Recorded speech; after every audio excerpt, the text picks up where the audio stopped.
10th புக்கில் உள்ள important one line question பார்க்கலாம். மெய்தான் அரும்பி விதிர் விதிர் துன் விரையார் கலர்கென் என தொடங்கும் பாடலை பாடியவர் யார்னா மாணிக்க வாசகர். மாணிக்க வாசகர் பிறந்த ஊர் திருவாதவூர், மதுரை. மாணிக்க வாசகர் யாரால் ஆட்கொள்ளப்பட்டார் அப்படின்னா திருப்பெருந்துறை இறைவனால். திருப்பெருந்துறை கோவில் அமைந்துள்ள மாவட்டம் புதுக்கோட்டை.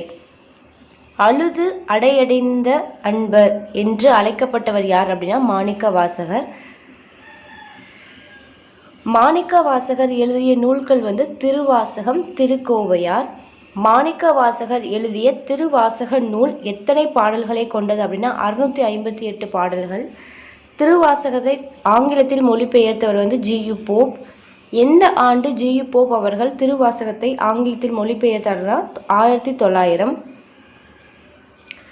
திருவாசகத்தை சிறப்பிக்க கூறப்படும் தொடர் திருவாசகத்திற்கு உருகார், ஒரு வாசகத்திற்கும் உருகார்.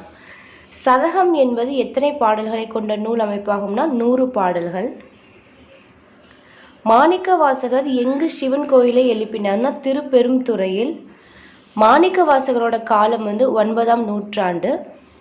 மாணிக்க வாசகர் யாரிடம் தலைமை அமைச்சராக பணியாற்றினார்னா அரிமர்தன பாண்டிய மன்னனிடம். உலக வரலாற்றில் மேதையான மாணிக்க வாசகரை விட புலமை, உழைப்பு, துன்பத்தை பொறுத்தல், இடையறா நிலையான பக்தி ஆகியவற்றுடன் நம் மனதை கவர்கின்றவர் யாரும் இல்லை என்று கூறியவர் ஜியு போப். சமண சமயத்திற்கே உரிய அறக்கருத்து எது அப்படின்னா கொல்லாமை. இல்லாதது இல்லை, இணை இல்லை, முப்பாலுக்கு இந்நிலத்தை என்று திருக்குறளை பாராட்டியவர் யார் அப்படின்னா பாரதிதாசன். திருக்குறள் முதலில் பதிப்பித்த ஆண்டு கிபி 1812. திருக்குறள் முதலில் எங்கு பதிப்பிக்கப்பட்டதுன்னா தஞ்சை. பிறப்பொக்கும் எல்லா உயிருக்கும் என்னும் பொதுநெறி காட்டியவர் யார்னா திருவள்ளுவர்.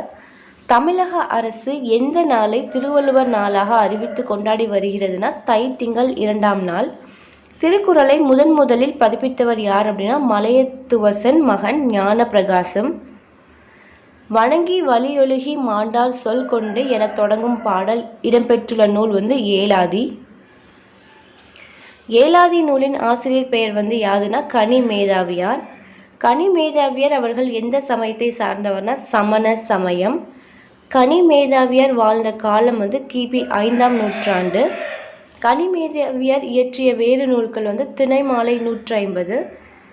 ஏலாதி என்ற நூலின் இடம்பெற்றுள்ள 6 மருந்து பொருட்கள் சுக்கு, மிளகு, திப்பிலி, சிறுநாவற்பூ, லவங்கம், ஏலம்.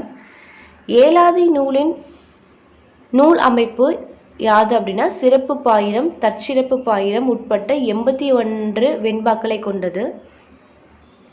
வீறுநடை செம்மொழி தமிழ்மொழி உலகம் வேரூன்றிய நாள் முதல் உயிர்மொழி என்று செம்மொழியை பற்றி கூறியவர் பாவலரேறு பெருஞ்சித்திரனார். திருந்திய பண்பும் சீர்திருத்த நாகரிகம் பொருந்திய தூய்மொழி தமிழ்மொழி செம்மொழியாம் என்று செம்மொழிக்கு இலக்கணம் வகுத்தவர் யார்னா பரிதிமாற் கலைஞர். 16 செவ்வியல் தன்மைகளை கொண்டது செம்மொழி, அதுவே நம்மொழி என்று கூறியவர் பாவனர்.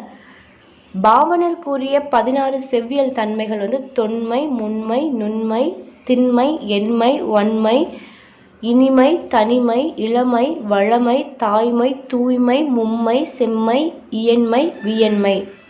16 தகுதி கோட்பாடுகளை வரையறுத்தவர் யார்னா முஸ்தபா.